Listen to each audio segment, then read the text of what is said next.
This video is brought to you by Global Men's Wellness, your 24/7 AI health expert. No copays, waiting rooms, or awkward conversations. Just real answers whenever you need them. Visit globalmenswellness.com to try it free and get your own on-demand concierge-level wellness expert today. Welcome, everyone, to the 21st Century Man podcast. Great to have you with us. Great to be here. Today, we're doing another deep dive, exploring the chapters of the book, The 21st Century Man. That's right. And we're getting near the end. This time it's chapter 100, Leaving a Legacy. Feels like a big one. Oh, it definitely is. A very profound topic. It's the second to last chapter, setting things up for the conclusion. So, okay, let's unpack this. Well, thinking about legacy, it's really a crucial part of anyone's journey of personal development, isn't it? Self-discovery.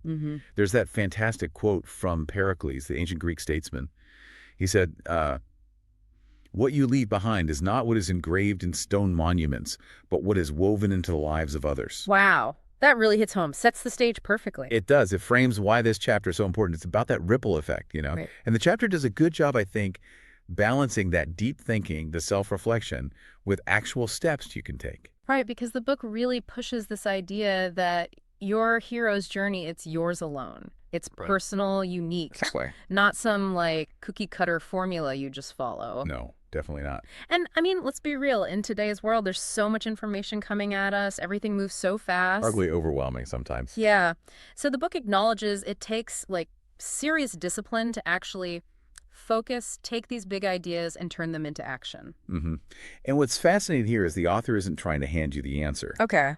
The goal seems to be more about providing a synthesis, pulling together different ideas, offering a vision maybe, and really acting as a catalyst for your own continued exploration. So it empowers you to build your own roadmap. Precisely. Your roadmap for the next chapter of your life. Yeah. And it uses some powerful examples to illustrate this. Like who? Well, think about historical figures who made these huge life-altering choices.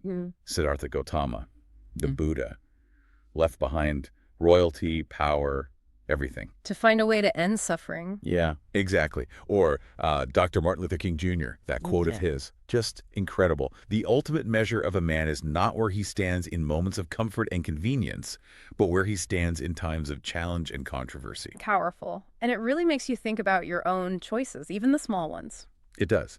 The book mentions others too. Nelson Mandela, of course, the Kennedys, even someone like Stephen Jobs, pushing that whole think different idea at Apple. Changing the world in their own way. And then there's the incredible generosity you see with Bill and Melinda Gates, how that inspired others like Warren Buffett and Mark Zuckerberg, using their resources for massive impact. But the book also contrasts that, right? It mentions the other side. It does. It briefly touches on those whose legacies are, well, less positive, driven by greed, self-interest, maybe causing harm. It doesn't name names, though. No, and I think that's why the focus is on the principle. Those kinds of legacies built purely on self-interest. The book argues they tend to just die out. They don't last because they weren't about connecting with or helping others. That's a really key distinction. And it leads perfectly into this idea of ordinary heroes. Yes, because the book makes it so clear. Real success, real achievement, it's never just about the money. It even talks about wealthy people who are deeply unhappy, right? Chased the paycheck, lost their passion, maybe relationships too. Exactly. So these ordinary heroes, they measure their success differently.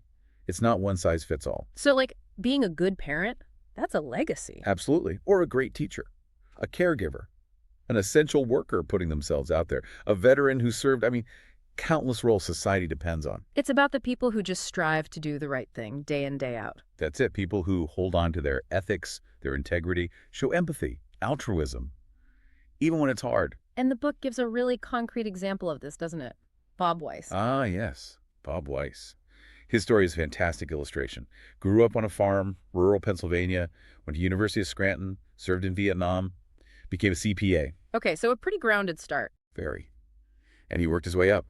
Eventually became CEO of a major company, like $2 billion in revenue, 10,000 employees. Big deal. Wow. So what made him an ordinary hero in that high-powered role? His core belief. The book says he fundamentally believed that the most important asset in any organization are its people. You hear companies say that, but did he live it? Apparently, yes. Yeah. He saw that people and profit, they weren't mutually exclusive. You could have both. And his leadership showed it. How so? Well, the book describes him as leading from the front, modeling the values. First one in, last one out sometimes. Wouldn't ask anyone to do something he wouldn't do. Hands-on. Very. Yeah. Logged over 2 million air miles, apparently. Just engaging with employees at all levels. Yeah. Trying to inspire them. And he was way ahead of his time on employee wellness. Oh, yeah. Invested millions in wellness programs. Really pushed for work-life balance, giving back to the community. Believed it was all connected. That's impressive, especially back then. Totally. And he got recognized for it. Named one of the most admired CEOs in the San Francisco Bay Area. Not just for the financial success, which was there, but for being authentic, caring, real leadership. So his story really shows that balancing act is possible. Values and success. Exactly. If we connect this to the bigger picture, Bob balanced his scorecard of life, as the book might put it. His work, his family, relationships, giving back it was aligned. His goal wasn't just CEO. No, it was deeper, to always do the right thing. And apparently he's still living with purpose. The book mentions him hiking near Donner Pass, planning a wilderness land trust, still contributing. What a great example. It really brings it back to the listener, doesn't it? Makes you think. Right. Are you ready? Ready to figure out your unique contribution, define your own legacy? Let's build your roadmap. And the book says passion and purpose are key ingredients for that. Right. Unique qualities of these everyday heroes. Let's talk finding your passion first. Yeah, the book mentions Nelson Mandela calling passion oxygen for the soul. Love that. It acknowledges, look, most of us don't start in our dream job, right? Early careers are often just a means to an end, pay the bills. Reality bites. But when you do find that thing that ignites you, the book says you hit this harmonic flow of personal happiness. It's like everything clicks. And it's even good for your health. Okay, so how do you find it if you haven't? The book has an exercise, yeah. It does. Simple but powerful. Get a piece of paper, write down 5 things you absolutely love doing, things that spark your passion. Okay.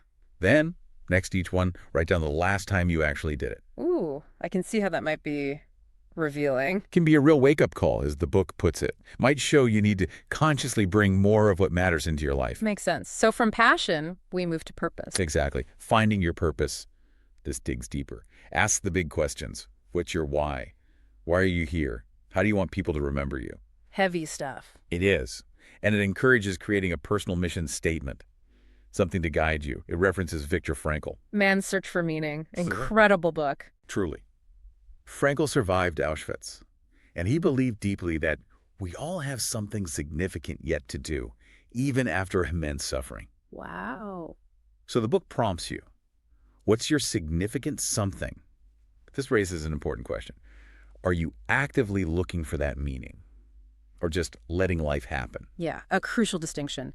And to support finding that passion and purpose, the book talks about essential qualities for a balanced life. Right. 3 key ones stand out. First, be a persistent optimist. Okay, what does that mean exactly? Not just blind optimism. No, not at all. It's about the power of hope, having a compelling vision that helps you navigate the tough stuff. The book uses this great analogy. Oh, yeah? It's like having a rope across a raging river, like a Class 4 rapid. That optimism, that vision, it's the rope that helps you keep your balance in the turbulence. Nice visual. It's about building on your strengths, seeking higher ground, using emotional intelligence when things get rough. Got it. What's the second quality? Valuing people. This is huge. It's about being authentic, open, honest, humble, caring. The stuff that builds real connection. Exactly. It mentions Dale Carnegie, how to win friends and influence people, building those enduring relationships. And there's a lovely quote from the author's Sicilian mother. What's that? The heart that gives, gathers. Ah, like karma. What goes around comes around. Pretty much. It's about bringing out the best in others, which ultimately enriches your own life too. Beautiful.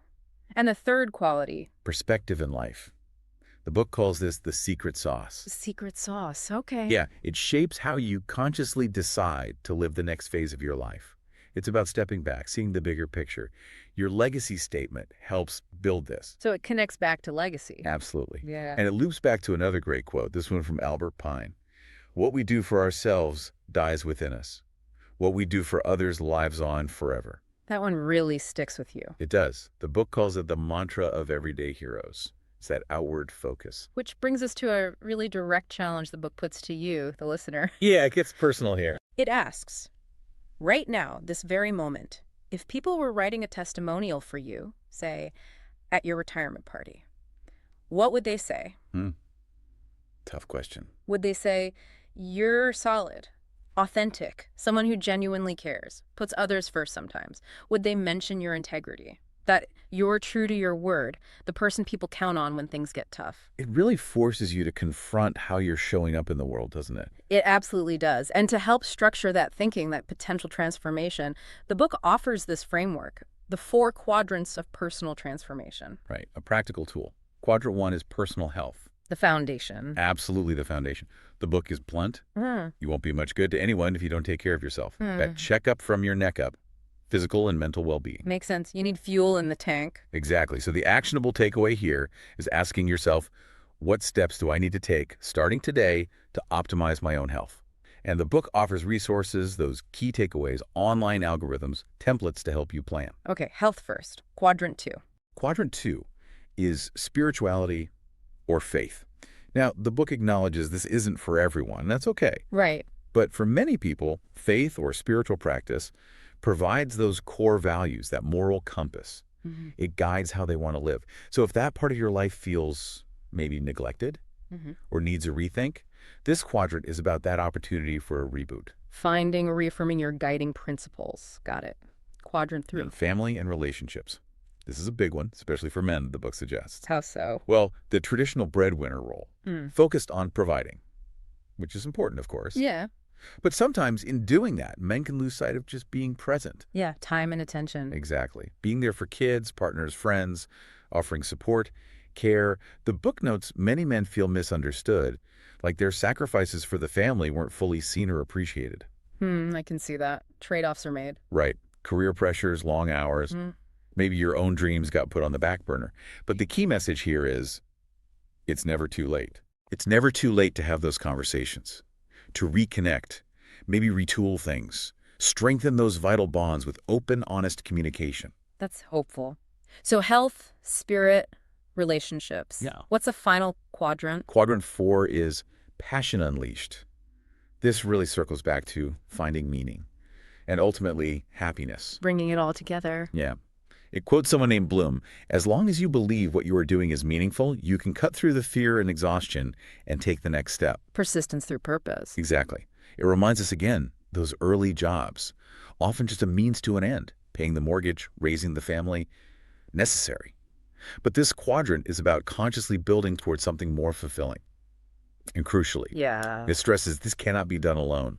Finding and living your passion, especially if it involves big changes, it requires discussion, debate, feedback, collaboration with your partner, your family. Everyone needs to be part of the plan for it to work. Makes total sense. A shared journey. Wow. This really pulls everything together from the chapter, doesn't it? It does. This whole deep dive into leaving a legacy, it lays out such a clear potential blueprint using the ideas from the 21st century man. So the final question the book seems to pose is, are you, the listener, willing to actually embrace some of these ideas?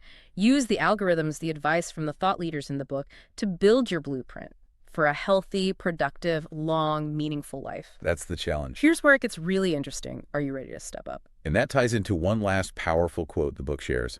Admiral William Halsey. What did he say? He said, "There are no great men.